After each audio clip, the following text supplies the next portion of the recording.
Hey guys, this is Vishnu Solanki and you are watching step up maths. So हम हमारी example series थोड़ी आगे बढ़ा रहे हैं। सो अभी हम स्टार्ट करेंगे एक्सरसाइज 1.3। ठीक है, एक्सरसाइज 1.3 अभी हम स्टार्ट करेंगे।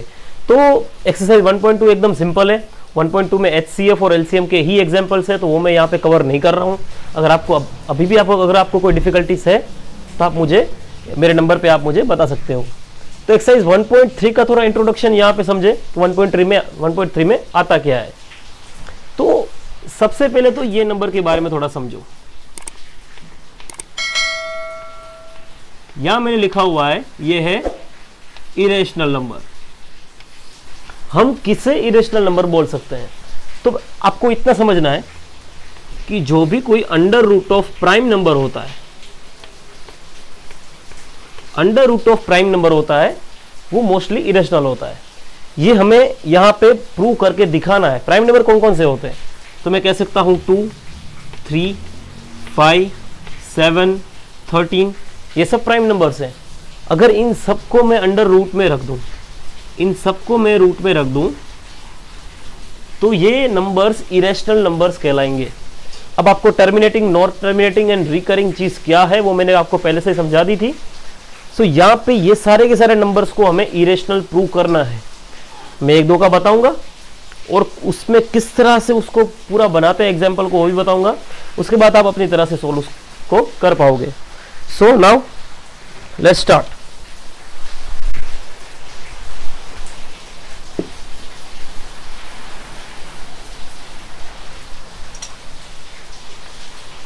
Prove that √2 is a irrational। हमें √2 को इरेशनल प्रूव करना है, तो किस तरह से करें? देखो, सबसे पहले तो ये मेथड में करना क्या है। सबसे पहले तो इसको कॉन्ट्रडिक्शन मेथड से इसको सोल्व करते हैं। कॉन्ट्रडिक्शन, देखो मैं एकदम आराम से समझा रहा हूं। इसको सोल्व करते हैं कॉन्ट्रडिक्शन मेथड से। कॉन्ट्रडिक्शन का मतलब विरोधाभास, कुछ गलत हो रहा है, मैं इसको गलत ही प्रूव करूंगा, गलत ही सपोज करूंगा। देखो, मैं इसको गलत ही सपोज करूंगा तो ऑब्वियसली उसका आंसर भी गलत आने वाला है। तो मैं बोल सकता हूं ना कि देखो, गलत सपोज किया तो आंसर भी गलत आया। दैट्स वाई जो है वो ये नहीं चीज हो, ये चीज नहीं हो सकती है। कैसे? सबसे तो ये इरेशनल प्रूव करना है, तो मैं इसको रैशनल सपोज करूंगा। मैं इसको रैशनल सपोज करूंगा, उसके बाद रैशनल की कोई भी कंडीशन ये फॉलो करेगा नहीं, तो मैं बोल सकता हूं कि ये इरेशनल है। ठीक है, तो ये कॉन्ट्रडिक्शन मेथड है, उस हिसाब से इसको हम सोल्व करेंगे। लेट अस अज्यूम, कुछ अज्यूम करें। Assume √2 is a rational. देखो, मैंने उल्टा सपोज किया, मैं √2 को रैशनल सपोज कर रहा हूं। तो आपको पता है कोई भी रैशनल नंबर P/Q के फॉर्म में होता है, तो मैं लिख सकता हूं then it must be in the form of, then it must be in the form of P/Q। मतलब P और Q के फॉर्म, आप P/Q लिख रहे हो, आप A भी लिख सकते हो, कि मतलब कोई भी एक फ्रैक्शन नंबर, अगर मैं इसको रैशनल प्रूव कर रहा हूं तो ये फ्रैक्शन के फॉर्म में लिख जाना चाहिए। इसका मतलब ये हुआ कि √2 को आप P/Q के फॉर्म में लिख सकते हो। अब ये Q यहां पे जाएगा, तो √2Q = P हो गया। देखना ध्यान से। Now squaring on both side, यहां पे आपको लिखना है स्क्वायरिंग ऑन बोथ साइड। देखो, एग्जाम में लिखते कैसे हैं उस तरीके से ही समझा रहा हूं। स्क्वायर करेंगे तो √2 का स्क्वायर हो जाता है 2, Q का स्क्वायर हो जाता है Q स्क्वायर, और P का स्क्वायर हो जाता है P square. This is our equation number 1। यहां पे थोड़ा ध्यान दें हम, तो क्या समझ में आ रहा है कि ये अगर 2 डिनोमिनेटर में जाएगा तो P² 2 से डिवाइड हो सकता है। तो मैं लिख सकता हूं कि P² इज divisible by 2। अगर पी स्क्वायर डिविजिबल है 2 से तो पी भी तो होता है डिविजिबल 2 से, P is also divisible by 2।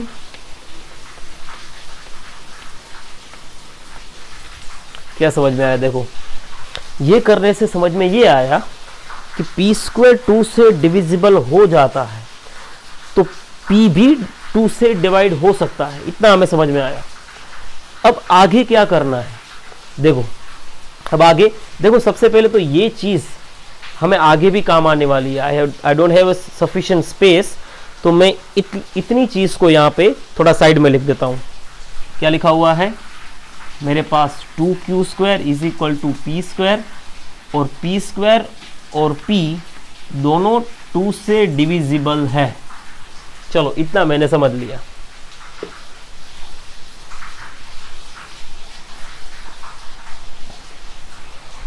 अब सपोज करो ये क्या लिखा हुआ है, p इज इक्वल टू 2।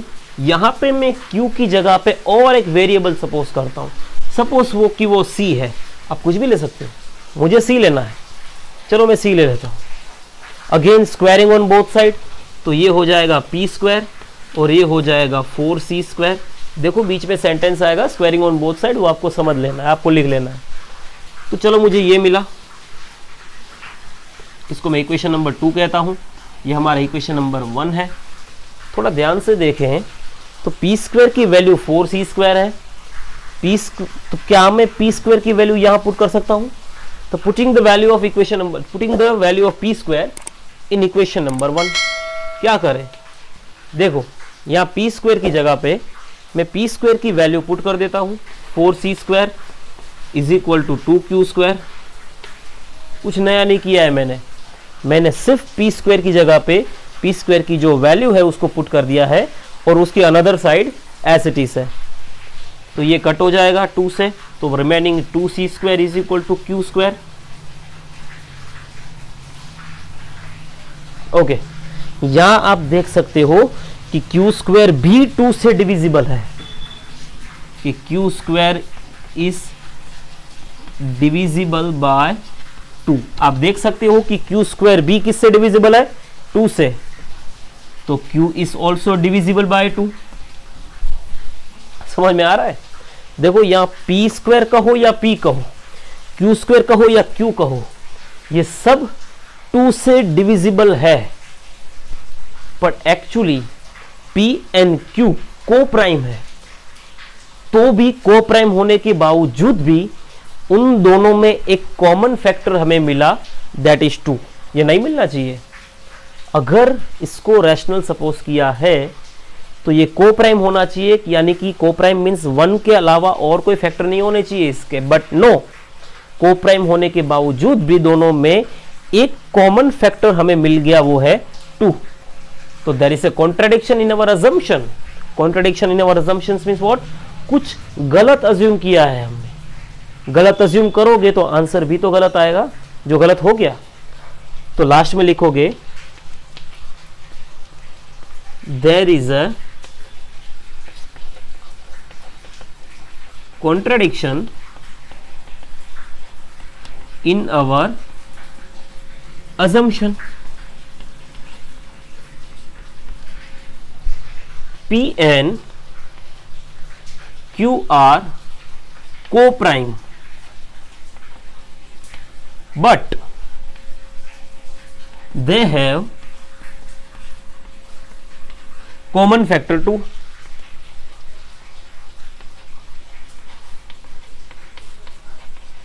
कोप्राइन होने के बावजूद भी उन दोनों में कॉमन फैक्टर है 2।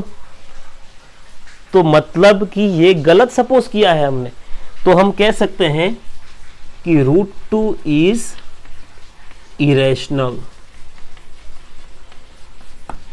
बस देखो √2 को मैंने इरेशनल प्रूव किया, ठीक है। अब आपको शायद √3 पूछे, √5 पूछे, सबकी प्रोसीजर भी सेम रहेगी, सबके सेंटेंस जो इंटरमीडिएट सेंटेंस है वो भी सब सेम होने वाले हैं। देखो कुछ क्या रहेगा, अब अगर मैं 3 का करूं तो यहाँ क्या आ जाएगा, यहाँ 3 आ जाएगा, तो डिवाइड भी 3 से होगा, तो ये 3 का स्क्वायर यहाँ पे होता है 9, ठीक है। यहाँ आ जाएगा 3, या ये 3 और 4, तो ये 9 रहेगा और 3 रहेगा, 3 3 जा 9 बस, और इन दो जगह पे 3 आ जाएगा।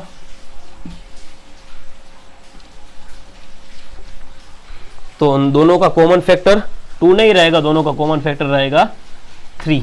ये मैंने किसको प्रूव कर दिया, अब √3 को प्रूव कर दिया। अगर मुझे √5 को प्रूव करना है, सॉरी यहाँ पे चेंज रहेगा, यहाँ 3c आएगा। अगर मुझे √5 को प्रूव करना है तो मैं यहाँ 5 लिख दूंगा, 5 का स्क्वायर 25 ले लूंगा। तो √13 को प्रूव करना है तो 13 का स्क्वायर 169 ले लूंगा। प्रोसीजर इज सेम, सब में ये प्रोसीजर सेम रहेगी। देखो यहाँ पे दो तरह के एग्जाम्पल्स होते हैं, एक जो पर्टिकुलरली आपको under root of prime number को इरेशनल प्रूव करना होता है, और एक दूसरे तरह का भी एग्जाम्पल पूछा जाता है, वो सॉल्व करें, उसके बाद आप एग्जाम्पल खुद ही सॉल्व करने लगोगे। सो नाउ ये दूसरी तरह से एग्जाम्पल्स हैं, तो इसको थोड़ा सॉल्व करें। देखो ये एग्जाम्पल सॉल्व करने से पहले आपको मान लेना है कि इसमें √5, इसमें √2 और इसमें √5 ऑलरेडी इरेशनल है, और एक एग्जाम्पल लिखा हुआ है 6 + √2। आपको मान लेना है कि ये ऑलरेडी इरेशनल है, तब इसको आप कैसे प्रूव करोगे। देखो सबसे पहले तो मैं ये एग्जाम्पल ले लेता हूं 3 + 2 √5, ठीक है, ये मैंने एग्जाम्पल ले लिया। अब मैं यहां पे लेता हूं लेट 3 + 2 √5 इज रैशनल। अगर मैंने इसको रैशनल लिया तो it must be in the form of P/Q। ये सेंटेंस लिखना है यहाँ पे, तो इसको कौन से फॉर्म में होना ज़रूरी है, P/Q के फॉर्म में होना ज़रूरी है। कुछ लोग A/B लिखते हैं, कोई मतलब नहीं है। सो नाउ 2 √5 होता क्या है, P/Q -3 होता है कि नहीं होता है। तो यहाँ क्या होगा, Q × 3, 3Q/Q। मैं इसको ऐसे LCM ले सकता हूँ, Q × 3, 3Q/Q। So finally our √5 is equal to P - 3Q/2Q। तो एक √5 की हमें यहाँ पे वैल्यू मिली। सो आप देख सकते हो कि √5 actually in the form of P/Q है, ये ऑलरेडी P/Q के फॉर्म में लिखा हुआ है। तो I can say that this is a rational number, I can say that, but actually √5 is irrational.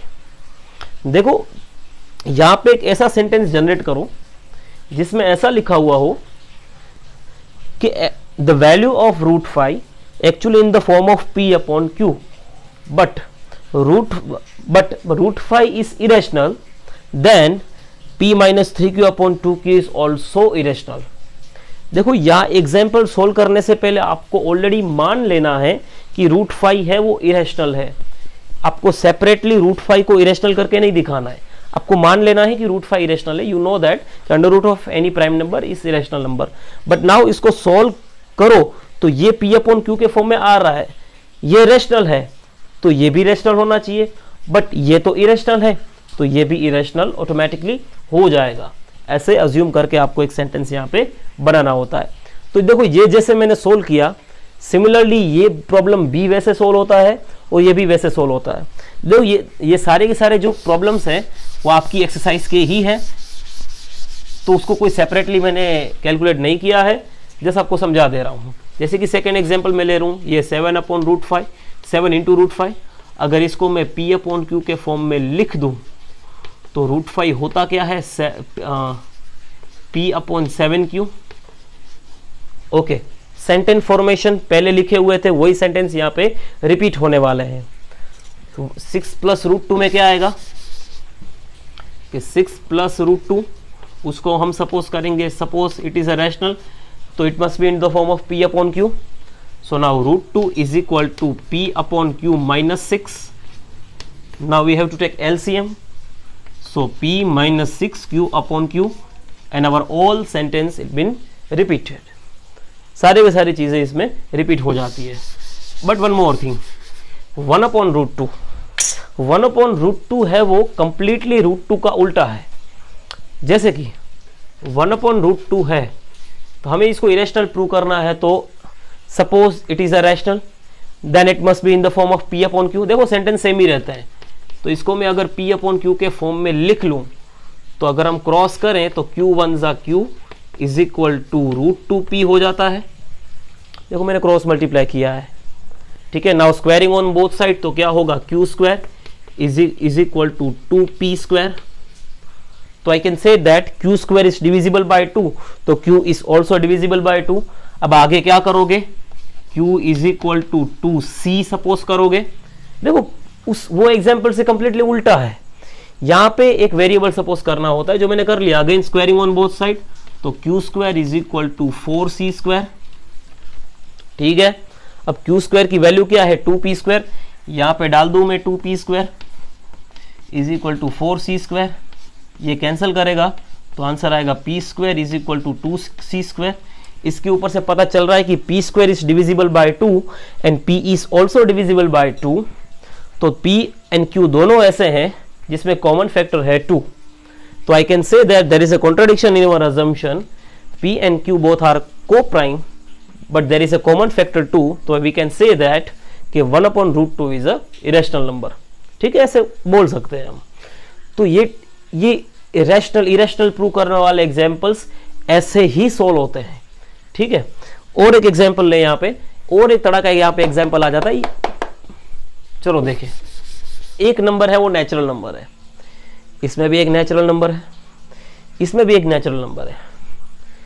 चलो दोनों इरेशनल हो तो क्या करोगे, मीन्स व्हाट,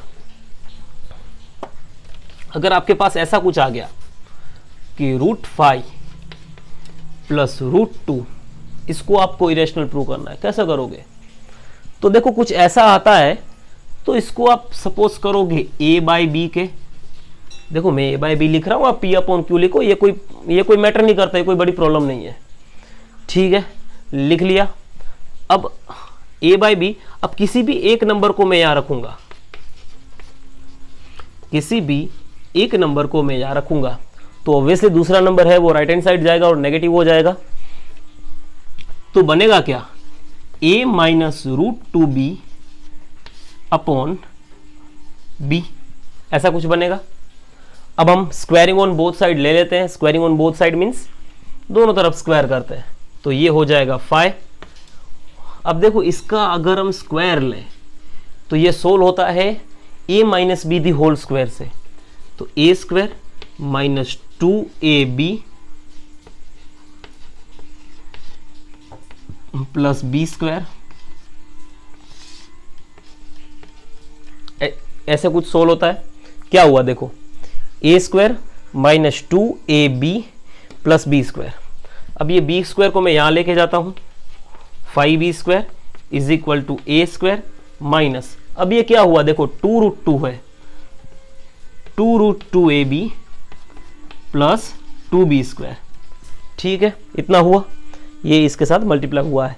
5B स्क्वायर है, 2B स्क्वायर यहां पे आएगा तो माइनस हो जाएगा, तो 5B स्क्वायर में से 2B स्क्वायर जाएगा तो 3B स्क्वायर बचेगा, ठीक है।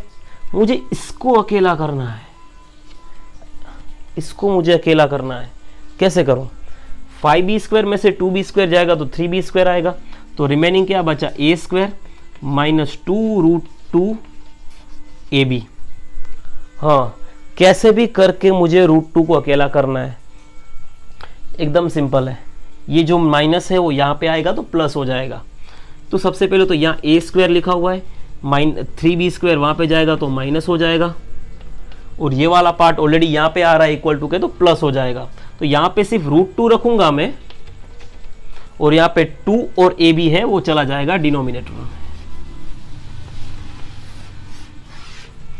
देखो ये क्या हुआ, ये सारे के सारे इक्वेशन को मैंने √2 के फॉर्म में बना दिया।